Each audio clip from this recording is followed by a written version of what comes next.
Now, let's start by taking a look at this woodcut by Hiroshige, one of the most famous Japanese artists of all time. This is some of the merchandise that you're going to be showing to your customers and that you're going to be selling. I can assure you that we're very proud to have some of these pictures. This is one of the early examples of Hiroshige's famous views. It is wonderfully framed and wonderfully priced. You can be proud to show it to your customers and to sell it. Now, one of the points I'd like to make here is that, to me, as a little different from a lot of people, I don't feel that a work of art is necessarily just a hand-painted oil on canvas. As a matter of fact, this is completely untrue, because some of the greatest works of art ever done in the world have been wood blocks, watercolors, etchings, aquatints, drawings. There are hundreds of different mediums, not just oil paintings, but here is an example of a very fine oil painting. This is by one of the top young French painters named Babeline. He's very much in vogue at the moment. This, again, is a wonderful decorative piece and a fine work of art. Now, another thing that I would like to say to all of you is that art doesn't necessarily have to be dead serious. It can be comical, it can be fun, it can be, as in this case, almost bawdy and still be very good art. This is a drawing by one of the most famous cartoonists who ever lived, Heinrich Clay. And they're very rare, and I think you will have great fun showing this to your customers. Believe me, it's all right. And it's a terrific value, almost as good a value as Sears stock. Not quite. Come on now. And now let's look at this here. Something else to show the variety of this collection. This is a painting by Federico Gentilini, one of the top painters of modern Italy. It's done in a very strange technique. It's oil on canvas, to be sure, but also the painter mixed a little sand with the oil so that it gives the texture of a wall, which the Italians love so much. Now, here's a picture by a local artist in Chicago. His name is Gustav Lichen. He was born in Yugoslavia, has worked down in Argentina, and now lives in Chicago. He painted this picture, which I will guarantee you will be one of the most popular things in the whole collection. Some of your customers, I think you'll find, are very interested in the famous names of art. They only know really a very few names, like Van Gogh and Rembrandt and different people like that. Well, here's one of them. This is Henri de Toulouse-Lautrec, the most famous artist of his time, really one of the extraordinary people. He was particularly fond of the life of the cafes in Paris, and this is one of his favorite subjects, a bassoonist in a cafe orchestra. It's an extremely rare print in that it is signed down here by Lautrec himself. Many of the artists didn't sign their prints, and it is also hand-colored in the face by Lautrec. Now, that is quite an expensive item, but here's one that I think you probably have a lot of customers for.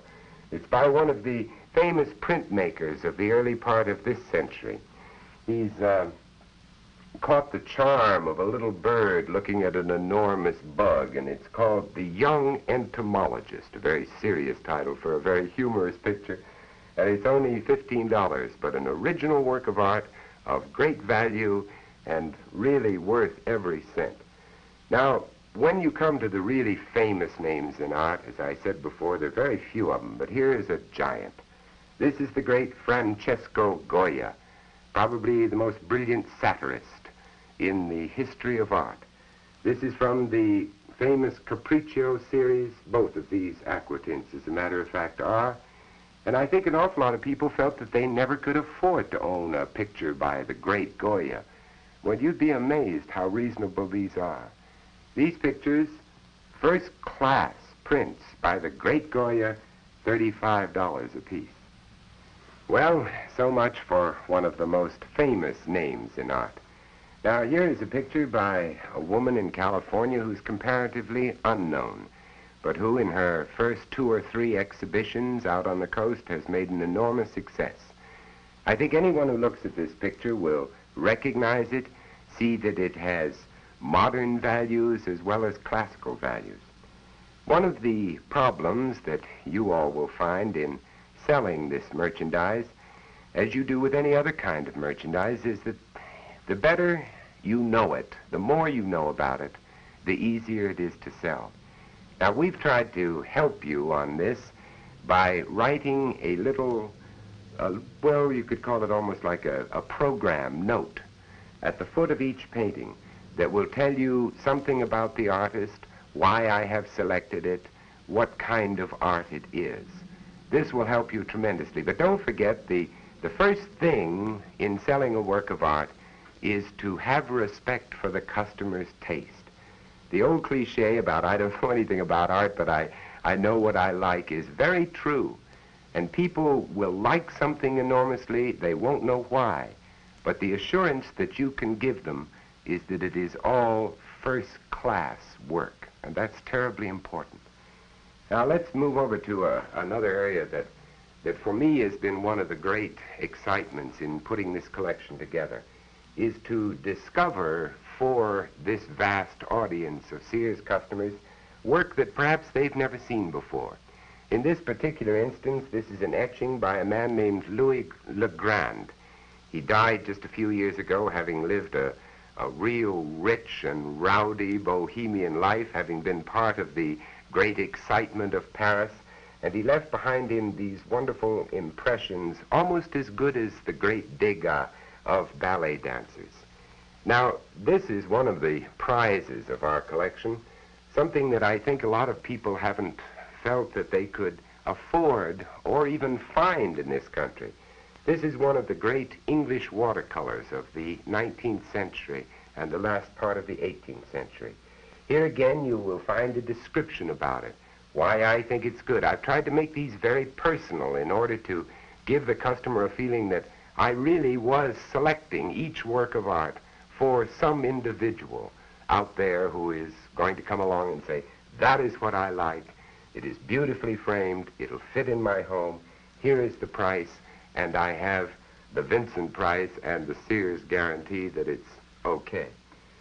This is my pride and joy.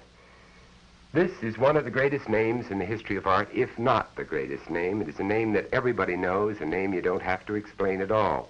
One reason being that last year the most tremendous price ever in the history of art was paid for a painting by this particular artist, Rembrandt. Now, I'm pretty sure that most of your customers will say, as they did years ago about diamonds and mink, Rembrandt at Sears? Well, yes.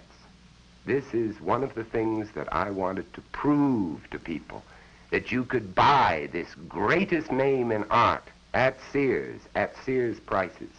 It's not a cheap object by a long shot because it's one of the most famous etchings in the world. It comes from 5 of the greatest collections in the whole history of collecting. It was bought by the first collector from Rembrandt personally and handed down through the great Sir Thomas Lawrence, who was one of the greatest collectors and painters of 18th century England, to a collector about 20 years ago who in turn sold it. Now here's something else that's very exciting about the Sears gallery with the Vincent Price collection. Most galleries, you know, when you buy a painting, they ask you to leave it there so other customers can come in and look at it, but not here. Mrs. So-and-so comes in, she likes that picture, she takes it off the wall and she pays for it and takes it home. And that, believe me, is a great benefit to the collector. Now, let's look over here at this large canvas by one of the best-known American artists, Carl Zerbe. This is going to be one of the top pictures in our collection, though we have many pictures comparable to it. This is a real work of art, a very exciting picture, decorative, serious, and at the same time humorous. It seems to me it satisfies anything that a customer could want. And that is one of our great aims in the whole collection, to make a great variety, as you have seen a little bit of here with me today. Pictures for every taste and for every pocketbook. Now, thanks for letting me show you around the Vincent Price collection. It's been my pleasure. And I'm pretty sure that by now you can tell it's my enthusiasm, too.